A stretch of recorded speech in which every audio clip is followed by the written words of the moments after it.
मगर अगर आप कह रहे हो कि बिल्डर का एंगल गलत है, तो क्या मेरा प्रश्न मुंबई पुलिस से यही है कि क्या अनमोल बिश्नोई ने अमेरिका की जेल से आपसे बात की और आपको कहा कि कोई बिल्डर ने मुझे सुपारी नहीं दी बाबा सिद्दीकी जी को मारने के लिए? पाहायला मिळतात सलमान खानच्या घरी जिस गोळीबार बैंड्रा असेल में हम पैदा हुए थे, जिस बैंड्रा में हमने हमारा बचपन बिताया है, उस बैंड्रा और अब इस बैंड्रा में बहुत फर्क है।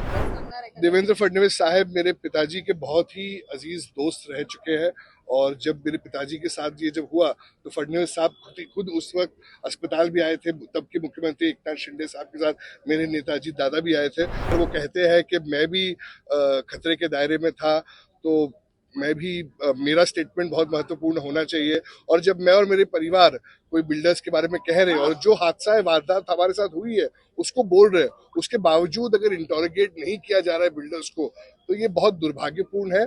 और लॉ एंड ऑर्डर को ये जो सिचुएशन है, ये और खराब होते जाएगा। सर, नहीं, आप पूरे बिल्डरों का नाम जरा आ रहा है, बिश्नोई गैंग का एंगल दिया जा रहा है, वो गलत है। बिश्नोई गैंग का नहीं, मैं ये नहीं कह रहा हूँ कि बिश्नोई गैंग का एंगल गलत है, मगर अगर आप कह रहे हो कि बिल्डर का एंगल गलत है, तो क्या मेरा प्रश्न मुंबई पुलिस से यही है कि क्या अनमोल बिश्नोई ने अमेरिका की जेल से आपसे बात की और आपको कहा कि कोई बिल्डर ने मुझे सुपारी नहीं दी बाबा सिद्दीकी जी को मारने के लिए? अगर वो नहीं हुआ है, तो आप कोई भी चूज को रोल आउट नहीं कर सकते हो, और जब तक आप कस्टडी बिश्नोई की नहीं देते हो, आप कोई भी चीज को रूल आउट नहीं कर सकते।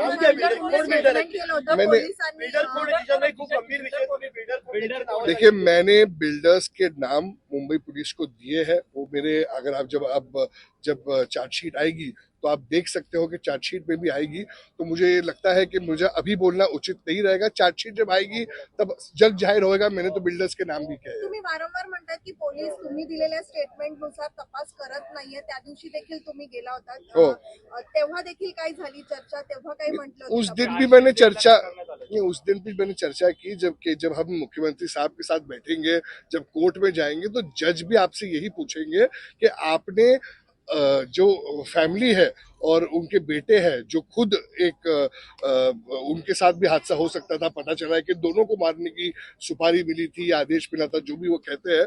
तो जब मुझे कुछ शक है और ऐसे फोन पे कॉन्वर्सेशंस हुए थे, बहुत सारे वाक्य है जो मैंने पुलिस को कहे हैं, बहुत सारे प्रूफ्स है जो मैंने उनको दिए हैं, उसके बाद भी अगर वो बिल्डर्स को इंटरोगेट नहीं करते हैं, तो मुझे लगता है इस शहर में लोगों का लॉ एंड ऑर्डर से विश्वास उठ जाएगा। क्योंकि कल को कुछ भी रहा, जैसे कल भी एक हादसा हुआ था, ऐसा ना हो कि आगे भी कोई हादसा हो और सिर्फ ब्लेम दिया जाए बिश्नोई पे, तो ऐसा मुंबई का लॉ एंड ऑर्डर सिच्युएशन खराब होते जाएगा। जिशन सर, बँड्रा अनसेफ झालाय का? कारण की सातत्याने एक घटना होताना पाहायला मिळतात। सलमान खानच्या घरी जिस गोळीबार बैंड्रा में हम पैदा हुए थे, जिस बैंड्रा में हमने हमारा बचपन बिताया है, उस बैंड्रा और अब इस बैंड्रा में बहुत फर्क है।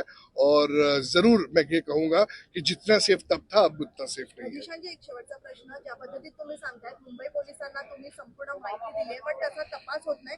काय वाटतं नेमकं का असं कारण असेल? मुंबई पोलीस तसा तपास का करत नाही? आणि गृह खातं जे आहे ते देवेंद्र फडणवीसांकडे आहे. तुम्ही स्वतः त्यांची भेट घेऊन या संदर्भात सांगणार आहे का? देवेंद्र फडणवीस साहब मेरे पिताजी के बहुत ही अजीज दोस्त रह चुके हैं, और जब मेरे पिताजी के साथ ये जब हुआ तो फडणवीस साहब खुद उस वक्त अस्पताल भी आए थे। तब के मुख्यमंत्री एकनाथ शिंदे साहब के साथ मेरे नेताजी दादा भी आए थे।